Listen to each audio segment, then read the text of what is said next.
ஒரு இருள் சூழ்ந்த இரவு. மர்மமான காடு முழுவதும் அமைதி நிலவியது. அந்த காடுக்குள் விக்ரமாதித்தன் நடந்தார்.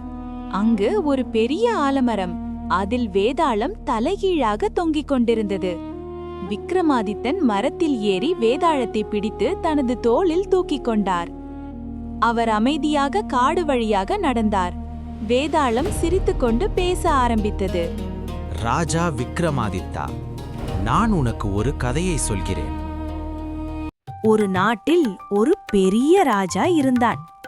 அவன் நீதிமன்றம் மிகவும் புகழ்பெற்றது. ஒரு நாள் 2 பெண்கள் ஒரு குழந்தையை கொண்டு அந்த ராஜாவின் முன்னால் வந்தார்கள். இருவரும் ஒரே நேரத்தில் சொன்னார்கள், இந்த குழந்தை என்னுடையது. யார் உண்மையான தாய் என்று யாருக்கும் தெரியவில்லை. ராஜா மிகவும் குழப்பமடைந்தார். சில நேரம் ராஜா ஆழமாக யோசித்தார். பிறகு அவர் ஒரு விசித்திரமான தீர்வு சொன்னார். இந்த குழந்தையை 2 பாகங்களாக வெட்டி இருவருக்கும் கொடுங்கள் என்றார். அதை கேட்டவுடன் ஒரு பெண் அழ ஆரம்பித்தாள். அவள் பயந்து கத்தினாள். ஆனால் மற்ற பெண் அமைதியாக நின்றாள். அதை பார்த்த ராஜா உண்மையை உடனே புரிந்து கொண்டார். அவர் உடனே நிறுத்துங்கள் என்று சொன்னார். குழந்தையை அழுத பெண்ணிடம் கொடுத்தார். அந்த நீதிமன்றத்தில் இருந்த அனைவரும் அமைதியாக சிரித்தனர்.